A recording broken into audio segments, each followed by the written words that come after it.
Bom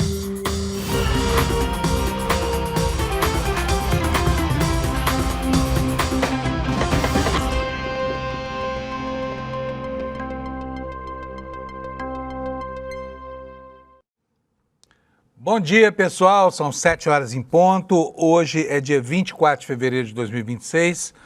É o aniversário de 26 anos do meu filho, João Gabriel, penúltimo da minha longa sequência de filhos, porque são 5. Então, quero desejar aqui para eles os parabéns desde já. E dar um bom dia especial para você que está aí ainda nesse comecinho de semana, querendo ver no noticiário o que vai acontecer, porque já que ontem foi um dia meio perdido, ontem foi um dia meio vago, né? Por exemplo, a gente esperava que o Vorcari tivesse ido depor a CPI do INSS, não foi. E agora os parlamentares da comissão vão ao Supremo para tentar convencer o ministro André Mendonça de que ele precisa depor a CPI. Afinal de contas, o ministro concedeu a ele o direito de não ir, né? E ele, argumentando que não iria viajar de avião comercial, acabou não comparecendo a Brasília. A gente acha que... A gente não, todo mundo acha, inclusive os parlamentares da CPI, que essa história do jatinho enfim, mera desculpa para tentar justificar o injustificável, que é a ausência dele. Então, querem ouvi-lo, querem que o Vorcari vá sentar lá no banco das testemunhas, querem conversar com ele sobre o crédito consignado que o banco oferecia para os trabalhadores da iniciativa privada e até para órgãos governamentais. Eram mais de 200 mil contratos só com órgãos cooperativados, no mesmo esquema das fraudes do INSS. Portanto, o Vorcari tem muito o que falar. Esse que está se tornando, com o passar dos dias, o pilantra-mor da República, né?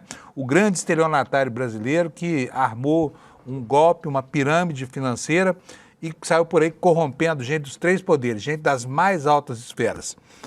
Na discussão da jornada 6x1, nós temos uma novidade aí.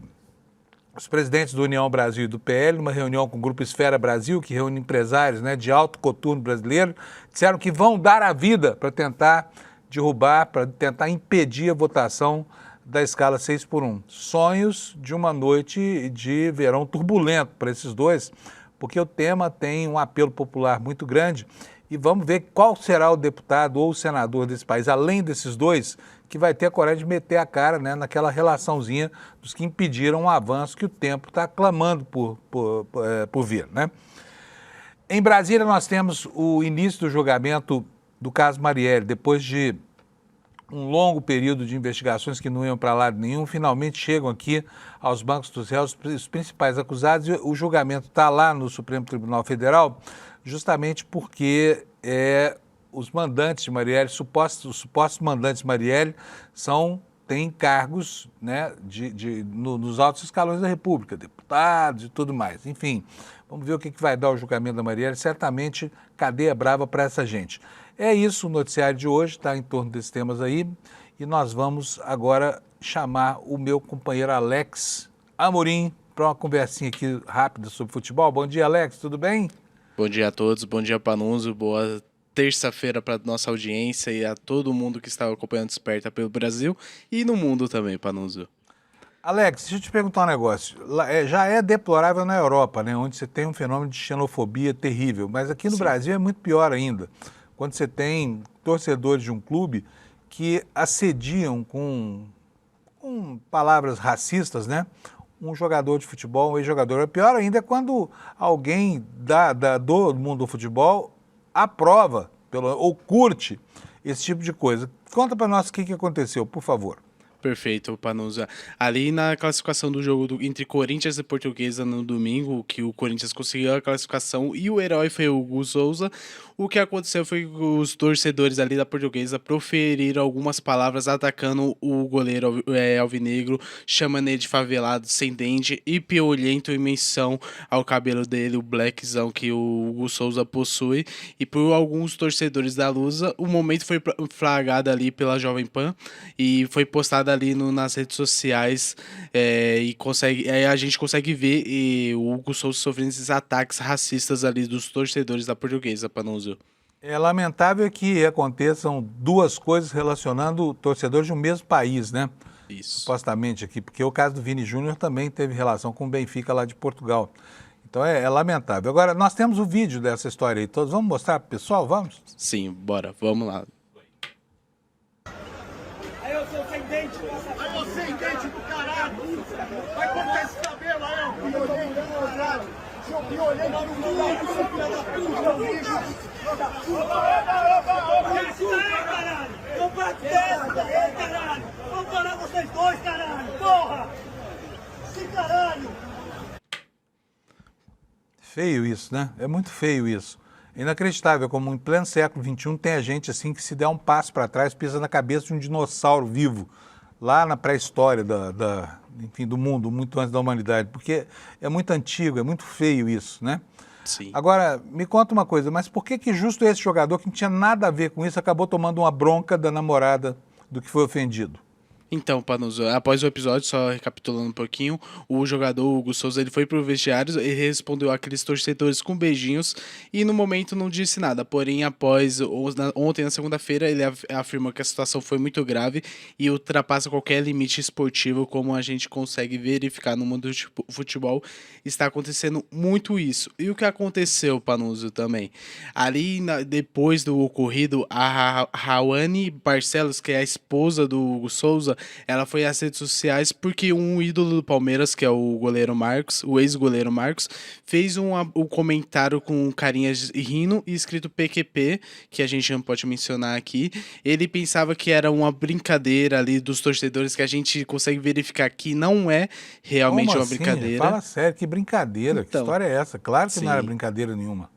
Isso, aí como tá na postagem aí, Panus, a esposa, a Rawane, comentou assim, mencionou ele como escroto, marcou o goleiro Marcos e viu que o comentário tinha sarro no post sério sobre o que aconteceu. Aí ela diz ali embaixo, ou melhor, quantas vezes seus filhos sofreram preconceito na escola por causa da sua aparência, cabelo ou cor da pele? E nisso, o goleiro Marcos ontem postou uma mensagem ali pedindo desculpas ao casal e dizendo que ali não vai se repetir. E fica aqui uma crítica, porque a gente sabe que o que está acontecendo no Brasil, no mundo, na época atual, os jogadores, todo mundo ainda está sofrendo racismo, e o goleiro Marcos, antes de fazer esse comentário, pensando que era uma brincadeira, poderia ter pesquisado um pouco mais a fundo o que realmente aconteceu antes de fazer essa postagem, né, Panuso?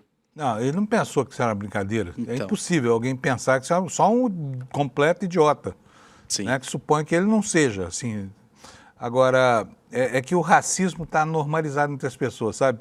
Parece que não é nada. Você ofender uma pessoa usando esse tipo de... E aí dá aprovação com ícones de, sabe, com emoji de risadinha. E aí vem, né, depois vem com o discurso, olha, racismo é terrível, não sei o que mais. Mano, faz o seguinte, faz a lição de casa antes de cometer o erro, né? Muito mais fácil, sabe?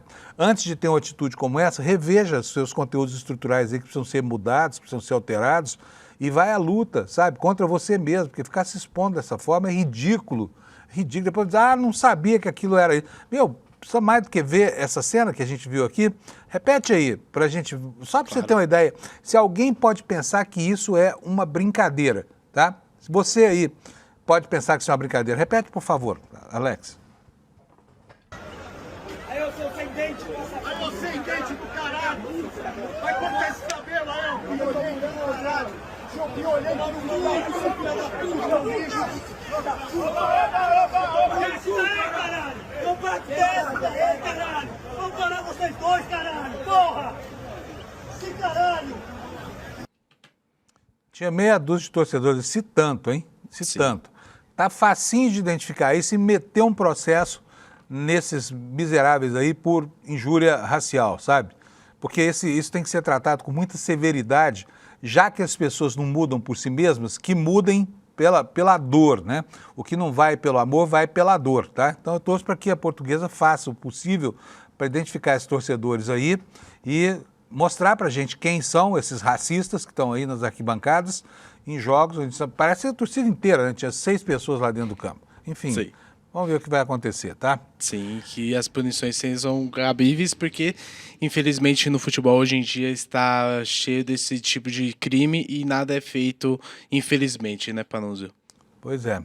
E sobre futebol, nós temos alguma informação hoje, não? Então, Panuzio, hoje tá meio off, tá sem muito assunto. O que a gente pode fazer é trazer uma atualização sobre o caso ali do Vinícius Júnior, que sofreu racismo.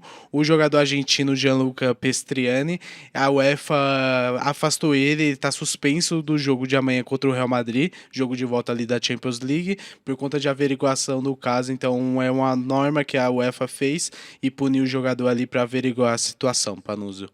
Pois é, olha, só fico aqui bem triste, porque é o seguinte, a gente fala aqui do futebol, o futebol já foi um esporte importante do Brasil, mas essa semana nós já tivemos 2 casos, né? O caso daquela juíza que foi ofendida e, enfim, e aí fiquei me perguntando aqui, o que teria acontecido se aquela juíza fosse um homem, né? Como é que esse juiz se defenderia de uma agressão como essa, né? Da mesma forma, mandando o jogador às favas, entendeu? Ali não adianta... sendo homem é mais forte, não tem nada disso. Olha, eu vou te falar uma coisa, hein? O sujeito precisa ser muito burro para afrontar uma mulher hoje, tá? Para tentar agredir uma mulher, como fazem às vezes alguns jogadores mais intempestivos, né? Diante do inconformismo aí com alguma atitude do juiz. E agora esse caso aí, o caso de racismo, sabe, entre torcedores da Portuguesa. Tenha santa paciência. Segundo essa semana, é uma pena, porque desde que a gente começou esse nosso quadro aqui, já vai fazer 1 ano, né, Alex? Sim, por aí. Toda semana tem um caso assim para a gente comentar, sabe? Toda semana, mostrando que o futebol é o reino ainda da selvageria com relação ao respeito étnico e racial no Brasil, que é um país mestiço, tá? É um país marrom. O Brasil é um país completamente pardo, né? 80% da população são pretos ou pardos. Então, vamos respeitar. Vamos respeitar. É isso, Alex. Vamos nessa?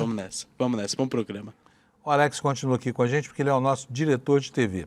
E eu vou falar da meteorologia, já abrindo aqui a informação de que já há 19 pessoas mortas em São Paulo durante este verão aqui pelas chuvas, né? E nós tivemos mais ocorrências tristes ontem. Olha aqui, Luiz Sérgio Cordeiro, 67 anos, estava desaparecido desde que um deslizamento ontem atingiu a casa dele na Atividade da Serra, município aqui do interior de São Paulo, foi encontrado morto.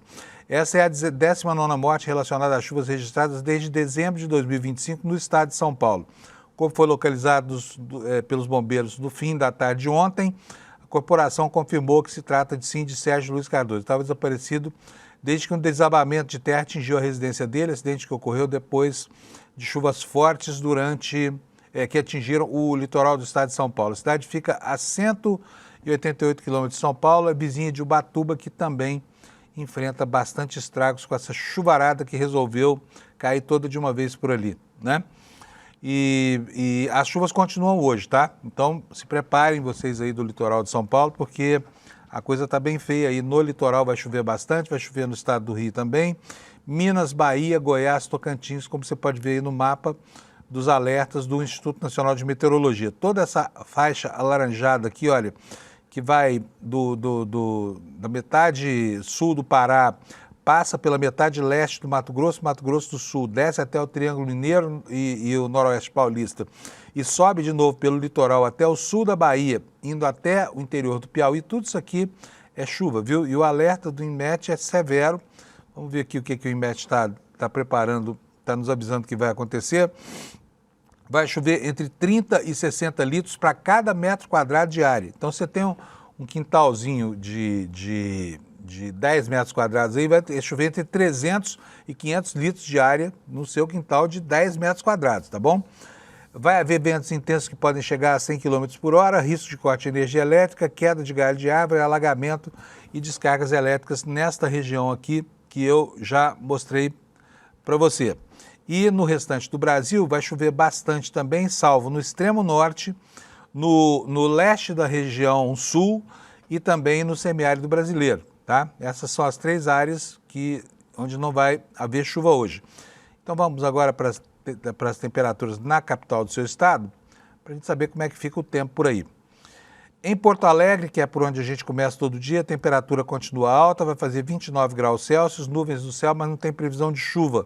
Também não deve chover em Florianópolis, onde a máxima chega a 28 graus, e nem em Curitiba, onde os termômetros vão marcar 27 nas horas mais quentes do dia.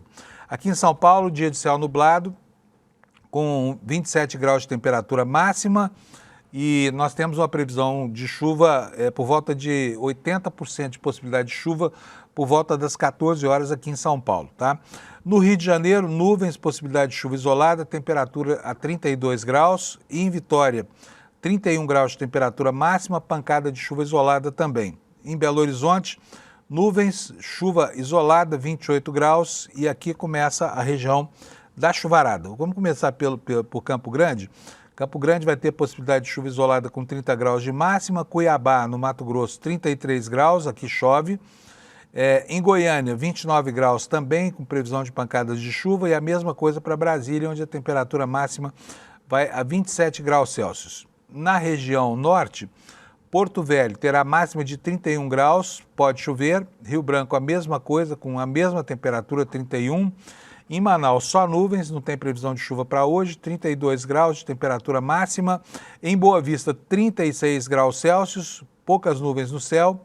Em Macapá, pode ter chuva isolada, máxima de 31 graus, mas não deve chover muito. Em Belém do Pará, muitas nuvens, pancada de chuva, máxima de 30 graus. E em Palmas, Tocantins, vai fazer 30 graus Celsius nas horas mais quentes, muitas nuvens e pancadas de chuva. Agora vamos para o Nordeste brasileiro. São Luís do Maranhão terá nuvens, também previsão de chuva com 30 graus de máxima. Em Teresina, estou falando aqui, ó, 29 graus. Tá fácil para vocês aí do Piauí, esse verão, hein? Nuvens, pancadas de chuva estão previstas. Em Fortaleza pode chover, chuva isolada, chuvinha, 28 graus de temperatura. Nas demais capitais, inclusive Salvador, não chove hoje, tá? Em Natal, nuvens com 30 graus Celsius de máxima. Vamos ver João Pessoa aqui, vou abrir meu mapa. Em João Pessoa, nuvens com 30 graus, nuvens no céu, mas dia bom para a praia. Em Recife a mesma coisa, a temperatura em Recife será de 26, 25 graus lá em Maceió, é um dia mais fresco. Em Aracaju, 31 graus Celsius. E em Salvador, tempo bastante nublado, com 30 graus de temperatura máxima. Essa é a previsão da meteorologia para todo o país ao longo do dia de hoje. E agora eu vou mostrar para vocês as manchetes aqui no site do ICL Notícias, né? Primeira manchete de todos, aquele escândalo absurdo, aquela decisão de Minas Gerais em que os desembargadores resolveram absolver um homem de 35 anos que molestou a menina de 12, dizendo que como houve formação do núcleo familiar, não há estupro, não há violência sexual. Como assim? Como? Me explica, como é que um homem, um desembargador, um sujeito que está acostumado com o peso da toga, toma uma atitude repugnante dessa, né? E agora está aí a sociedade fazendo esforço para tentar reverter isso, porque essa decisão está sumulada. Aos 12 anos de idade, não há como não haver violência sexual, tá? É estupro presumido. Não interessa se o cara vai casar, se não vai. O casamento, a formação de núcleo familiar, não absolve o tamanho da agressão, porque é uma criança. Eu, quando vi essa notícia aqui nas redes sociais anteontem, fiquei apavorado porque eu tenho uma neta que tem 13 anos de idade e ela é uma criança. Fico pensando aqui em como alguém, né, um sujeito que já está na idade de ser avô, porque é desembargador, tem a coragem de tomar uma atitude escrota dessa, porque não há outra palavra para isso, sabe? E agora vamos ver aí se o TJ mesmo rever isso ou se isso vai cair nos tribunais superiores, porque não é possível que uma decisão dessa absolvendo um marmanjo que assediou uma menina de 12 anos, uma criança de 12 anos de idade, vai ficar impune, sabe? É muito repugnante. Ou não é? Ou eu estou errado aqui? Ou você concorda comigo? Mas vamos lá. A deputada pede o afastamento do desembargador do TJ após denúncia de abuso, tá? E o PT acionou o Supremo contra essa decisão escrota do TJ de Minas Gerais sobre crime de estupro de vulnerável, tá? Tomara que isso seja logo revertido, porque vai que isso continua caminhando aí pelos desvãos da justiça e acaba contrariando a súmula, né, que já disciplina toda a jurisprudência, que deveria pautar o comportamento de gente como esses desembargadores sem nada na cabeça lá de Minas Gerais, que estão aí apoiando um marmanjo que estuprou uma menina de 12 anos de idade. Aí formou família com ela. Não, então não é estupro. Isso, olha, 12 anos de idade, nem há 100 anos atrás, tá? Nem há 100 anos atrás. Bom, segundo destaque aqui, Paulo Guedes e Campos Neto recusam convite de Flávio para eventual Ministério da Economia. Como o Flávio não vai ganhar a eleição, isso aqui não tem consequência, mas é bom saber que nem mesmo esses dois sujeitos aí que foram os próceres do desastre econômico, que representado pela política econômica do governo Bolsonaro, aceitam continuar esse projeto doidivanas de um país anarcocapitalista, né? Então, Paulo Guedes e Campos Neto recusaram o convite de Flávio. O ex-ministro e ex-presidente do BC declinam participação em projeto presidencial de 2026 que prevê a recriação da paz da economia. E aí eu fico aqui me perguntando, depois a gente vai entrar na notícia, como é que alguém pode ainda pensar em querer de volta Paulo Guedes e Campos Neto, né, para mandar na nossa política econômica? Como pode? Depois do estrago que foi o governo Bolsonaro, tá? Bom, olha, eu não vou ler agora essa notícia não, vou continuar aqui. O governo revogou um decreto que abria caminho para a dragagem em rios da Amazônia. Isso aqui, essa revogação aconteceu, está aqui nesse destaque pequenininho aqui do lado, depois de muita pressão dos indígenas, tá, que se opunham a essa história toda aqui, tá bom?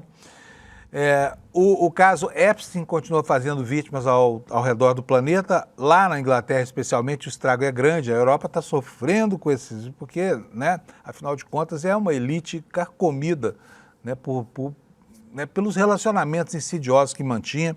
E esse Jeffrey Epstein aí é só a metáfora máxima da degeneração, né, dos tempos modernos. Mas, enfim, o ex-embaixador britânico na Inglaterra foi preso após revelações que brotaram lá do arquivo do Epstein, né?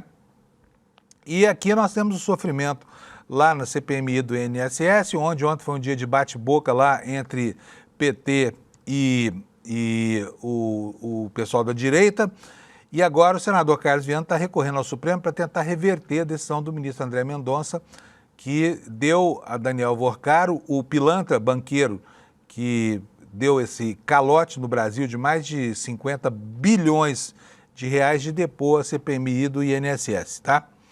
E lá no México, esse aqui é o último destaque, a onda de violência já matou 25 membros da Guarda Nacional, tá? As imagens são impressionantes, né? A população na rua sendo acossada aí por bandidos armados em locais como aeroportos, locais de grande concentração de gente. É um quadro muito parecido com o que se projeta para o Brasil daqui a pouco, viu? Com essa profissionalização dos cartéis, né? E o México tem, digamos assim, um risco a mais, né? Que decorre da proximidade com os Estados Unidos, o que faz com que essas máfias se organizem para produzir, entre outras coisas, fentanil, opioides, outras drogas que depois são colocadas lá dentro dos Estados Unidos e acabam justificando, inclusive, toda a ação terrorista do presidente daquele país ao redor do mundo, tá? Esses são os destaques do dia de hoje e eu já vou chamar aqui o meu companheiro Kleber Lourenço. Kleber Lourenço está na nossa redação aqui, vai nos ajudar a atualizar as notícias hoje. Bom dia, doutor Kleber. Bom dia, Panunzio, bom dia, comunidade do ICL, tudo bem? Tudo bom. Estava falando aqui, Kleber, sobre a minha repulsa a essa decisão desse desembargador lá de Minas Gerais, retrógrados, e eu vou dizer outra coisa, hein? Retrógrados e muito mal intencionados, porque querem trazer de volta um cenário em que estuprar uma garota de 12 anos era permitido. Isso já foi permitido no Brasil, até outro dia. Até que a gente tivesse o ECA, né? Porque não tinha os casamentos da delegacia, no interior era assim. Você não é do interior, né, Kleber?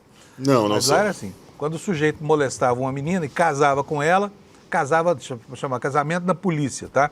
Aí estava tudo certo. Então o sofrimento da garota estava perdoado, né? E a vítima ainda posava de bonzinho. Puxa, o fulano de tal é tão legal, casou com a menina tão novinha, ela tão inexperiente. É um absurdo. Agora, isso nos dias de hoje não cabe, né, Kleber? Paciência. Com certeza.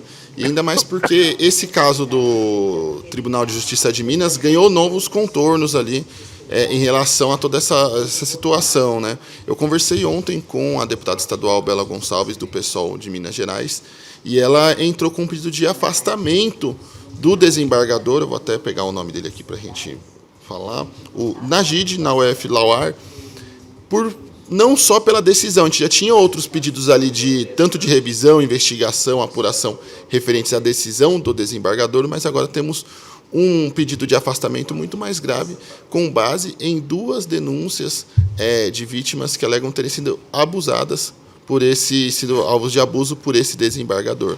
A primeira delas foi um sobrinho que alegou ter sido vítima de abusos do desembargador aos 14 anos de idade. Ele fez uma publicação nas suas redes sociais comentando o ocorrido, denunciando o ocorrido.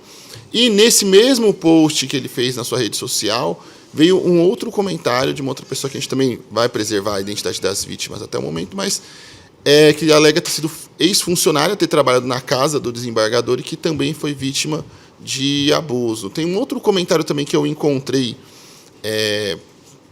nos comentários da publicação do sobrinho, de uma advogada também que alega ter sido vítima de assédio profissional também pelo desembargador. Então, a situação vai tomando uma proporção cada vez maior, e aí, por conta disso, a deputada pediu o afastamento dele. Na decisão, é muito interessante que ela reforça, inclusive, o porquê de ter pedido o afastamento dele. Eu vou ler um trecho para a gente, tá, Panunzio? Ela afirma na representação: a tese jurídica que sustenta de que o consentimento da vítima, a anuência familiar e a existência de relacionamento amoroso seriam capazes de afastar a tipicidade penal coincide de modo preocupante com os argumentos que poderiam eventualmente ser utilizados em sua própria defesa, caso as denúncias venham a se confirmar. Então, a deputada ainda reforça que a tese defendida pelo desembargador pode ser usada em benefício dele próprio, caso ele seja julgado por essas denúncias. Olha só a proporção que a situação está tomando. E ontem mesmo, o Tribunal de Justiça de Minas Gerais também abriu uma apuração interna para verificar essas denúncias. Pois eu fiquei chocado. Ontem a denúncia eu vi no Jornal da Band. Não sei aonde você viu, mas essa informação de que esse desembargador é acusado do crime de que ele absolveu esse tarado de 35 anos que abusou dessa menina de 12, isso revela, né, o tamanho da doença que existe entre esses pedófilos, porque não há outra palavra. Quem estupra alguém de 14 anos de idade, um sobrinho, né, que depois usa a toga que lhe é colocada no ombro para absolver um homem que estupra uma menina de 12 anos e tem a cara de pau de se apresentar perante a sociedade com um acórdão, com uma liminar, com uma decisão judicial. É um absurdo isso, viu? E o sobrinho foi quem tomou a iniciativa de denunciar o próprio tio, né, Kleber? Exatamente. Eu conversei direto com a deputada Bela Gonçalves, que passou essas denúncias para mim também. Ela se reuniu ontem, no início da noite, com o presidente do Tribunal de Justiça de Minas Gerais para levar essas denúncias e também falar sobre a decisão proferida ali que beneficiou um acusado de estupro de vulnerável também. E aí, nessa conversa, ela disse que o presidente reforçou que provavelmente essa decisão vai cair num recurso a ser apresentado, e aí também ele confirmou a abertura desse procedimento interno para apurar as denúncias contra o desembargador. Tomara que o TJ de Minas Gerais corrija isso antes que a sociedade o faça por meio de tribunais superiores, porque essa decisão não vai parar em pé, né? Segunda coisa, então vamos lá, aí o PT também entrou na justiça tentando mudar essa situação, né? O PT foi ao STF, né? Exatamente, o PT foi ao STF também contra a decisão desse desembargador, e aí, na petição os autores afirmam que o Tribunal Mineiro substitui o critério objetivo previsto no artigo 217-A do Código Penal por elementos subjetivos não previstos em lei. Então também critica ali o argumento jurídico que eles chamam de distinguishing, que foi usado ali para permitir que adultos possam se relacionar com crianças, porque a decisão do Tribunal de Justiça Mineiro basicamente é isso, é uma autorização para que adultos se relacionem com crianças. O que é assim, de um absurdo sem precedentes. Beleza, maravilha. Bom, tratamos desse assunto aqui já. TJMG, né? Eu sou mineiro. Eu fico com vergonha de ter na minha terra um tribunal que admite esse tipo de coisa. Tomara que não admita, né? Vamos ver se a mudança disso vem dos tribunais superiores, lá do Supremo, nesse caso, certamente será objeto do recurso. Ou se isso virá da autocrítica que os próprios desembargadores de Minas Gerais fazem da atuação de um desembargador que está maculado por uma denúncia do próprio sobrinho, tá?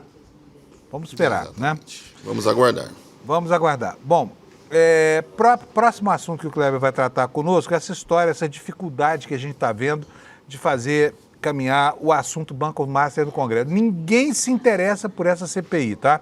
Ninguém se interessa. Por isso que o assunto ora para, ora encalha, hora encrenca e hora desanda.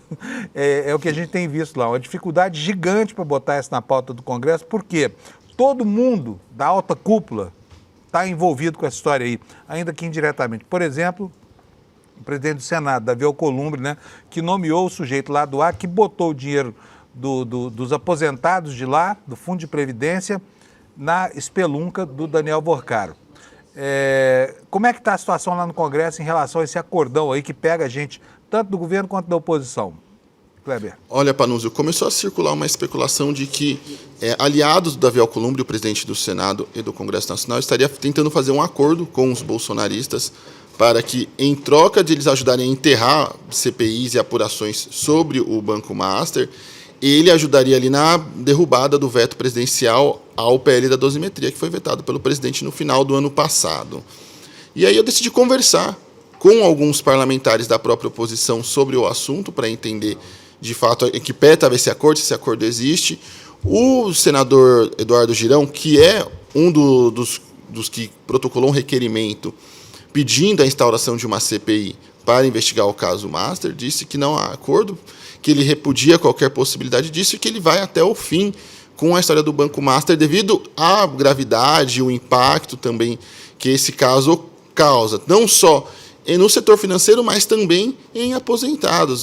Vale lembrar que diversos fundos estaduais e municipais aportaram grandes quantias de valores em fundos do Banco Master, e com a quebra do banco, isso acaba prejudicando também esses aposentados que tinham investimentos desses seus fundos de pensão e aposentadoria, e que possam receber esses valores. Então, isso acaba também prejudicando outras pessoas do nosso dia a dia. Não é só um esquema de corrupção distante da gente. Isso afeta pessoas próximas a nós. Isso pode, inclusive, afetar nós mesmos, no caso de quem está nos assistindo, e dependa da aposentadoria destes fundos.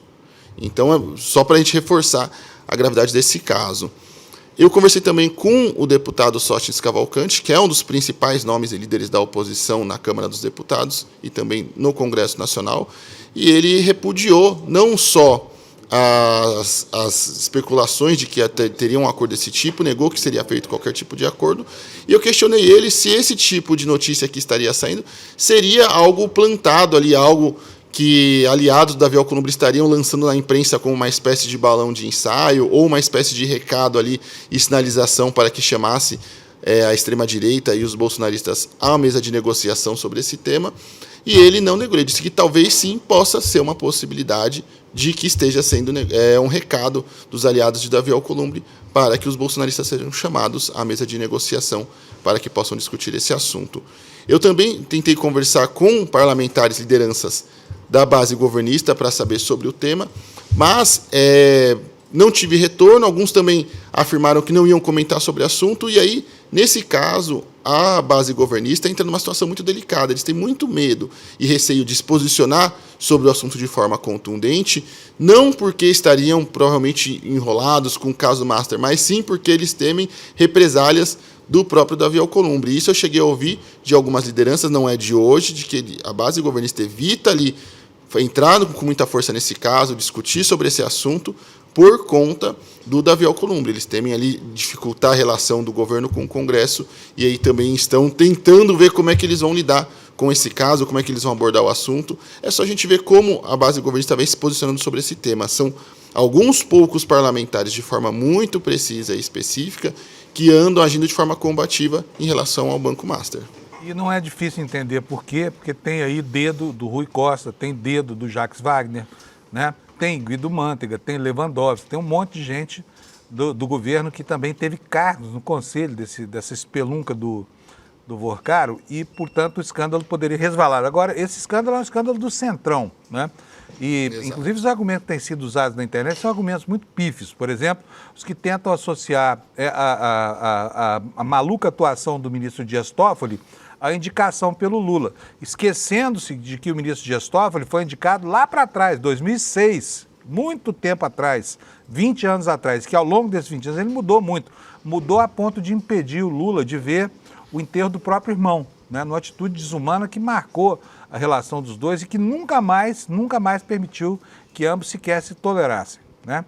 Então, Então, assim, Exatamente. na verdade, o que está por trás disso, muitos dedos, essa coisa toda, é medo do que vai acontecer com gente dos dois lados. É isso, porque o Vorcaro é um sujeito tão tóxico que ele contaminou todo o ambiente político, não é isso, Kleber?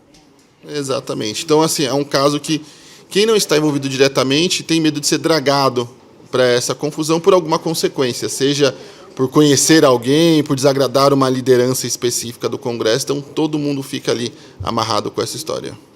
Pois é. Deixa eu te falar uma coisa. Tem alguém com saudade do Paulo Guedes e do Roberto Campos Neto?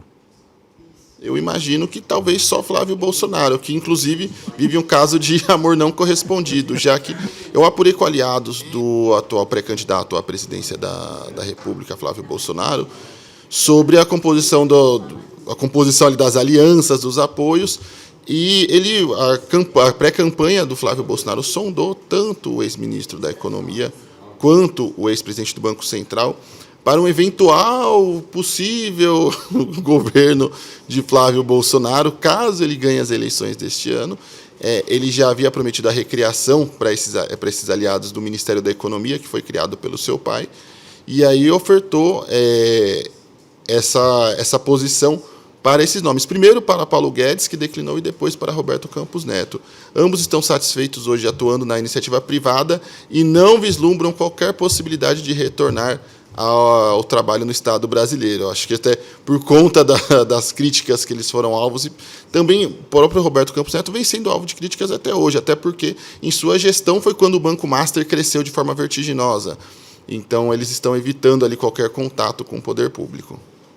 Então deixa eles lá. Fica quieto lá na iniciativa privada, tá bom assim. Deixa eles trabalhando nos bancos onde eles estão, ganhando lá suas montanhas de dinheiro, enquanto isso a gente fica livre dessa praga que eles representaram para a economia brasileira, né, Kleber?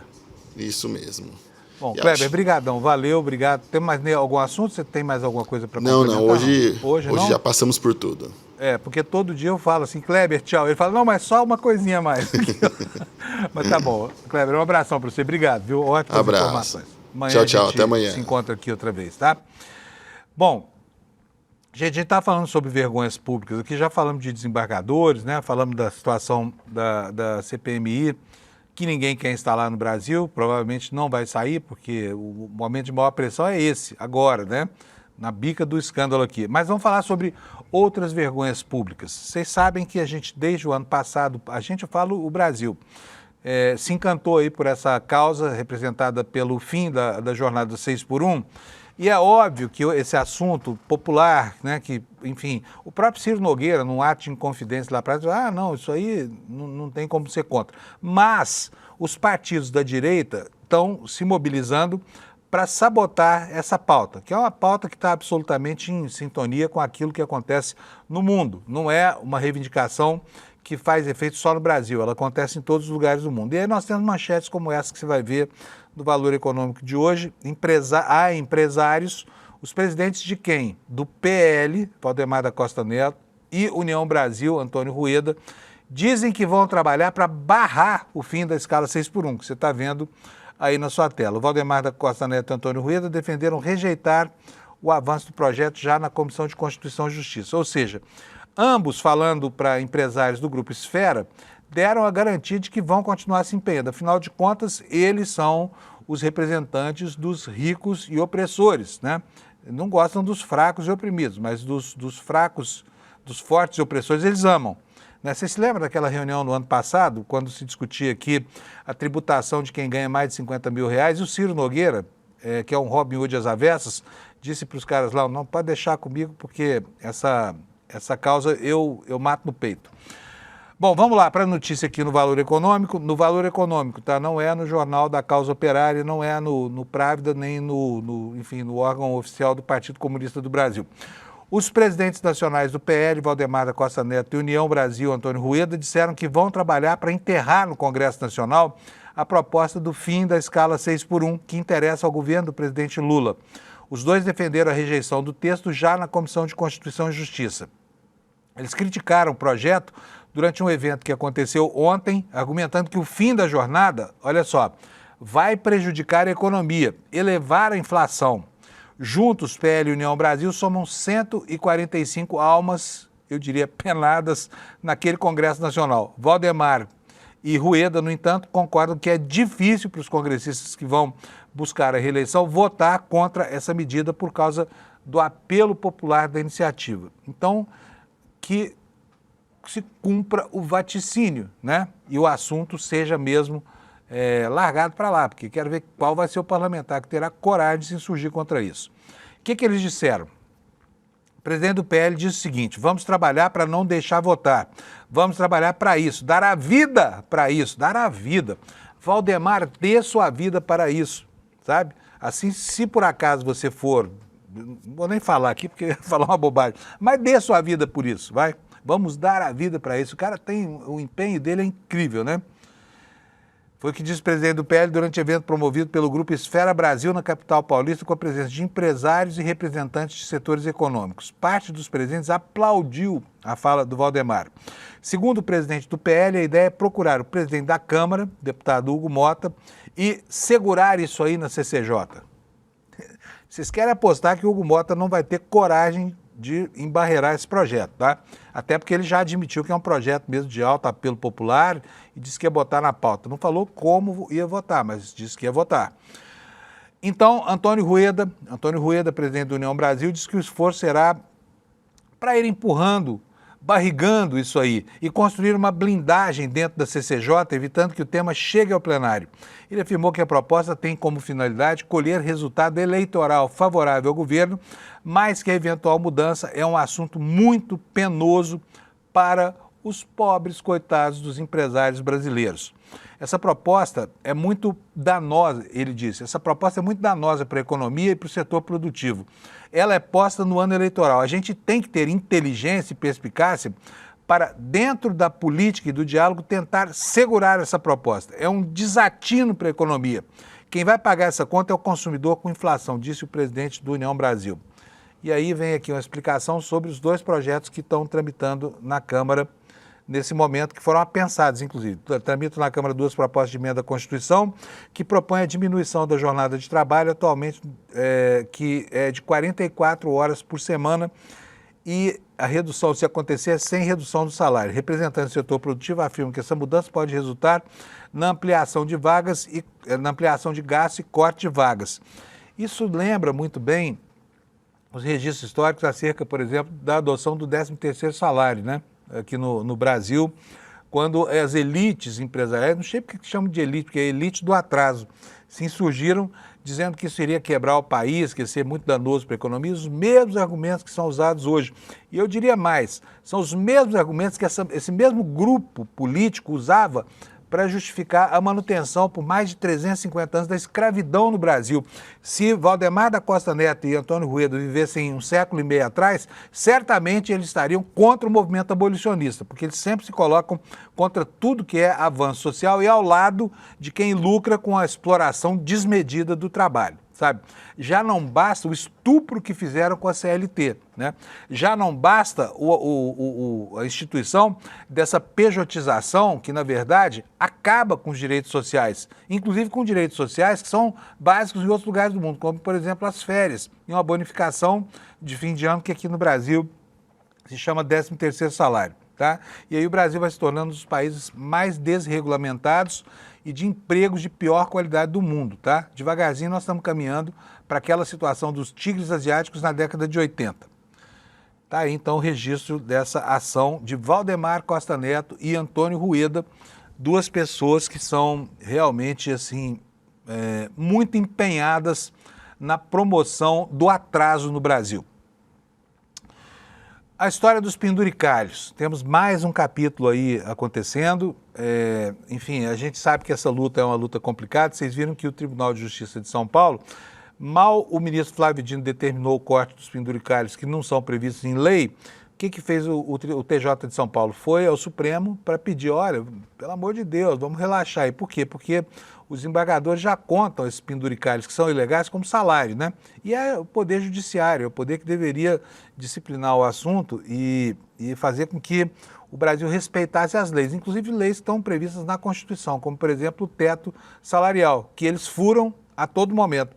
E aqui, gente, nós não estamos nem falando de outros problemas, esses de natureza estrutural, tá? Que são penduricalhos históricos, previstos em lei, precisam ser mudados também. Por exemplo, essas indecorosas férias em dobro, porque o Poder Judiciário já tem férias demais. O Poder Judiciário tem o recesso de fim de ano, né? Você fala, não, mas os tribunais de justiça não param. O que para são só os tribunais superiores. Para tudo, tá? Para tudo, porque a advocacia diz que a advocacia precisa descansar. Então, o mês de janeiro é um mês de folga. Aí os caras não trabalham nunca em feriado nenhum, não tem hora extra, não tem nada disso, tá? E ainda tem o tal do juiz TQQ, juiz terça, quarta e quinta, que ele está lá na entrância, na cidadezinha onde ele está, 3 dias por semana e 4 dias ele volta para a capital e fica lá bonitinho, fazendo quase nada, ou então trabalhando lá numa espécie de home office informal, tá? Vamos ver o que o Gilmar Mendes falou sobre penduricalhos, porque ele ontem tomou uma atitude bastante boa para moralizar o assunto também, fazendo coro com o ministro Flávio Dino. Gilmar suspendeu penduricalhos do Judiciário e do Ministério Público que não estejam previstos em lei federal, tá? E eu acho que o Brasil tem que começar a discutir essa história dessas férias em dobro. Sabe por quê? Porque não há como ter tanta folga.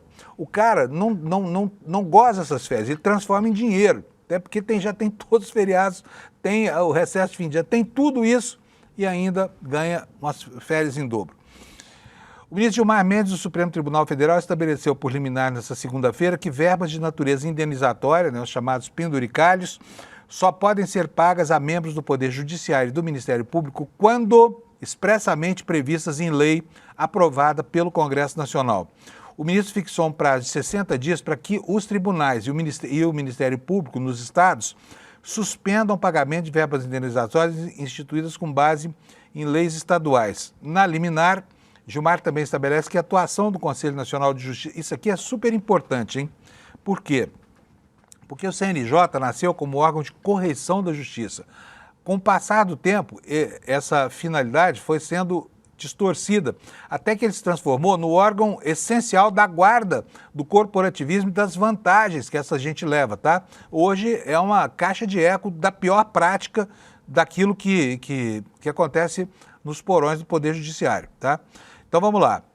O que o Gilmar fez? Ele estabeleceu que a atuação do CNJ e do CNMP, que é o Conselho Nacional do Ministério Público, se limite à edição de atos normativos destinados a regulamentar o que estiver previsto em lei, o que estiver expressamente previsto em lei, com indicação explícita da base de cálculo, do percentual e do teto do benefício. Não tem essa história de inventar pagamento de vantagem indevida por meio de decreto ou de regulamento de natureza administrativa. Tem que ter lei nesse país, tá?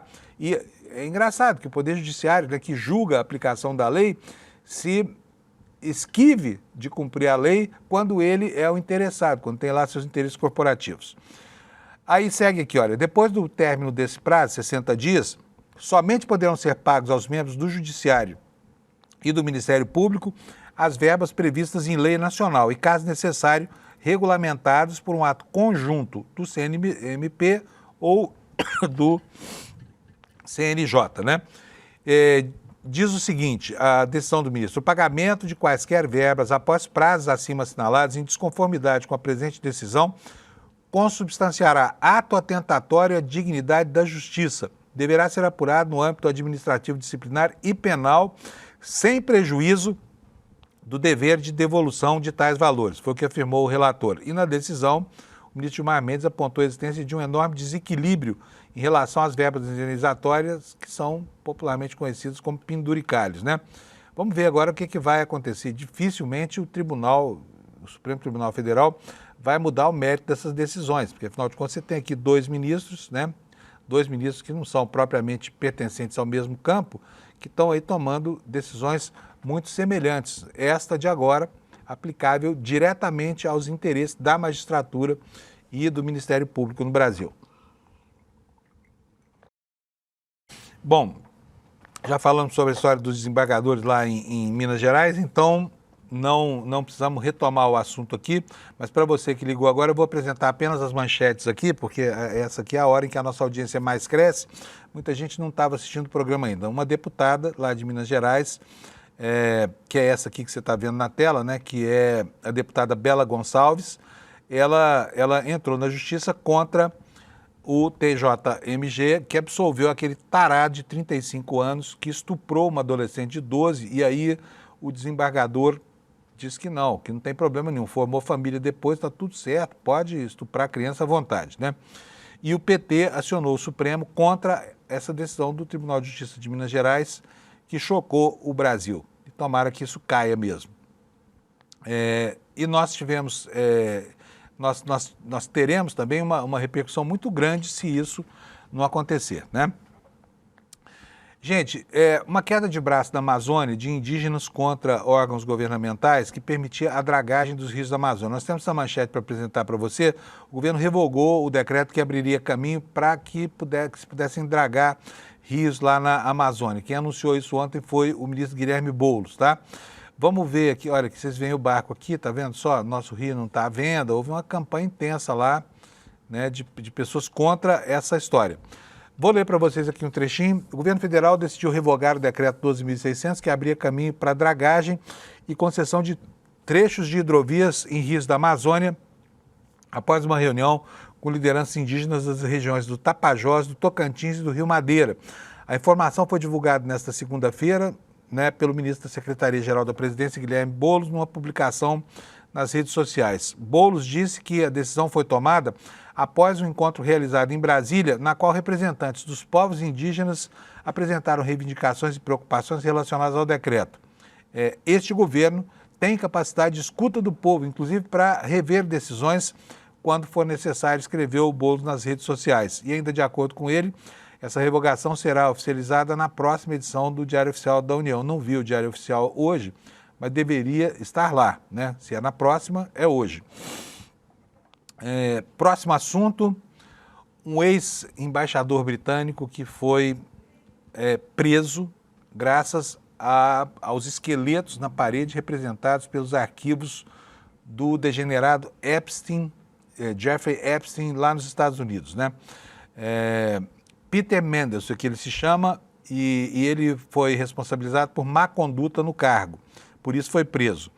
A matéria é da Agência Brasil, nós reproduzimos aqui no nosso site, e ela diz o seguinte: o ex-embaixador britânico nos Estados Unidos, Peter Mandelson, foi preso pela polícia de Londres sob suspeita de má conduta no exercício do cargo público, após revelações sobre ligações com o criminoso sexual condenado Jeffrey Epstein.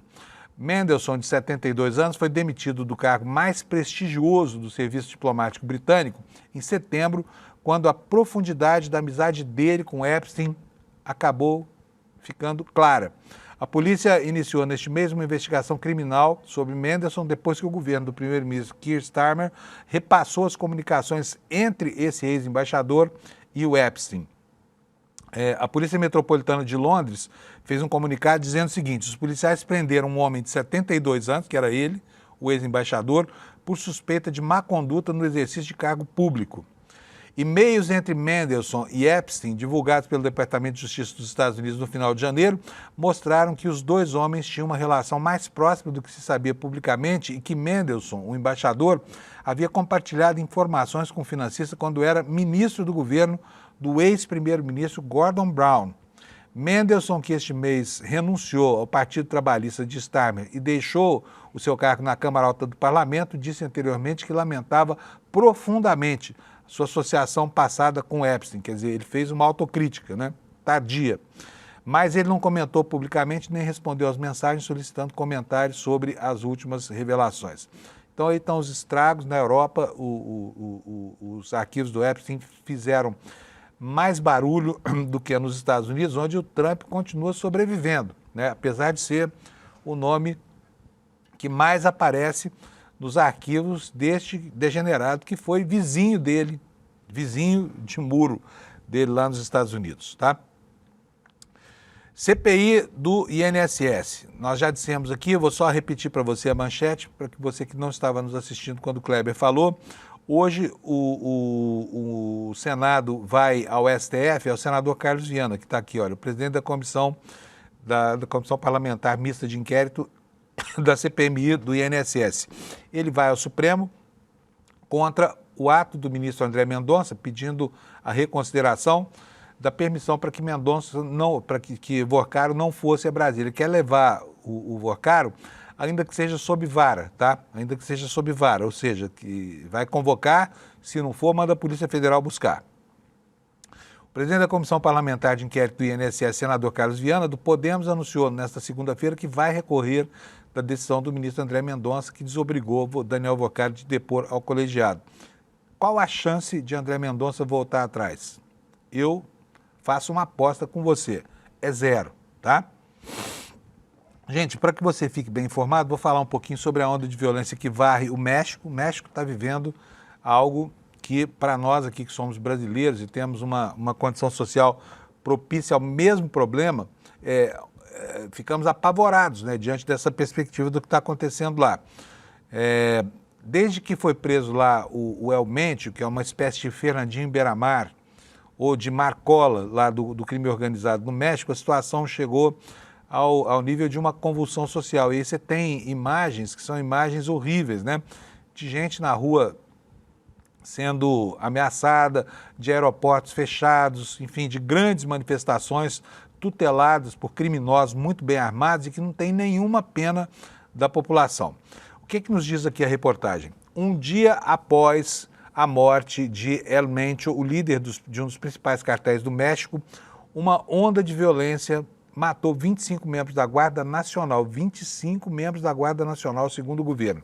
Os agentes foram mortos em 6 ataques distintos. Nemésio Oseguera Cervantes, que é o El Mencho, foi morto durante uma operação militar no domingo. Ele comandava o cartel Jalisco Nova Geração e era o criminoso mais procurado do país. Em uma coletiva de imprensa nesta segunda-feira, o ministro da Segurança do México, Osmar Garcia Harfuch, revelou que os militares morreram em ataques em Jalisco. Ainda de acordo com esse ministro, 70 pessoas foram presas em 7 estados. E ele disse o seguinte: estamos monitorando de perto qualquer tipo de reação ou reestruturação dentro do cartel que possa levar à violência, né? E a gente abre os olhos para o nível de organização desses cartéis lá no México, porque isso prenuncia problemas que o Brasil, se não enfrentar direito o crime organizado aqui, que está em pleno processo de ascensão e de consolidação fora do ambiente do crime, como a gente tem visto, com o envolvimento de bancos, de empresas, até de refinarias, de empresas de grande porte, né, que estão sendo apropriadas pelo crime organizado para lavar dinheiro, ou seja, para emulsificar, para impulsionar a capacidade de cometer crimes desses cartéis.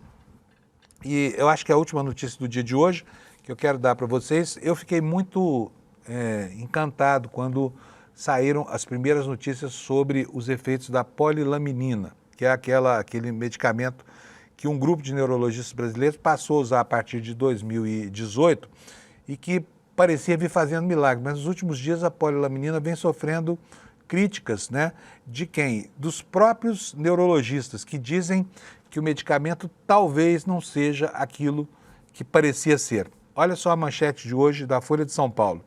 Neurologistas alertam para a falta de evidência sobre a ação da polilaminina em lesão medular.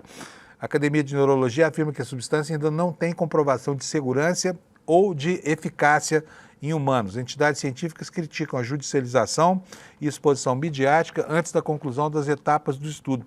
E eu lembro que a partir desse assunto aqui, o Brasil perdeu, o Brasil ficou até chocado em saber que a patente desse medicamento se perdeu por causa de comprometimento, enfim, do enxugamento do dinheiro para pesquisa nos governos de direita que aconteceram aí, né?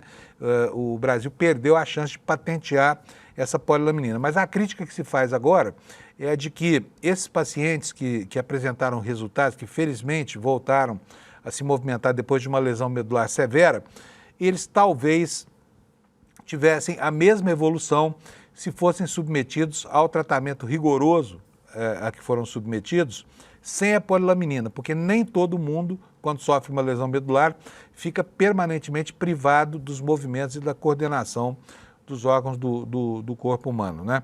Então fique atento a esse assunto, porque esse assunto vai, com certeza, dominar o ambiente científico nos próximos dias, com uma crítica que ninguém esperava, né? Uma crítica da própria comunidade científica de que talvez a metodologia não tenha sido suficientemente respeitada a ponto de nos assegurar que esse remédio, sim, é inequivocamente o responsável pelos avanços que se conseguiram, tá bom? E assim eu vou encerrar o jornal de hoje. Amanhã, daqui a pouco tem o N1, que já vai começar dentro de uns minutinhos. E quero lembrar para vocês que, olha, faltam 2 dias aqui para que o ICL apresente a vocês o nosso oráculo, né? Uma inteligência artificial que vai mudar a maneira de estudar e vai mudar a forma de entender o mundo, porque ela foi estruturada por uma equipe interessada e vocacionada para resolver problemas dessa nova cognição, né? E aqui na promoção desse evento, o ICL descreve isso como uma forma 100% personalizada de aprender, de colocar em prática todo o acontecimento dos grandes pensadores aqui por meio do ICL. Então faltam 2 dias, né? Isso vai ser no dia 20 de fevereiro, quinta-feira, às 8 horas da noite. Se você quiser fazer um favor para você mesmo, vai aqui, olha, no despertaicl.com.br, faz lá o cadastro, é só botar o endereço de e-mail e a gente manda o convite para você participar da apresentação do nosso oráculo, tá bom? Quero desejar uma boa terça-feira para você. Amanhã, nós temos audiência aí, Alex, por acaso? Não temos audiência hoje, mas não tem problema. Quero agradecer a você que nos assiste todo santo dia, que nos garante aqui uma posição privilegiada no topo da curva de audiência, tá bom? Obrigadão. Amanhã, 7 da manhã, estamos de volta aqui, às 7 horas, para repassar o mundo. Tchau, obrigado. Se você estuda, se você tem pretensões políticas, se você é um professor, se prepara, porque o que o ICL vai revelar no dia 26 de fevereiro, às 8 horas da noite, vai se transformar no seu superpoder. Não é exagero falar isso.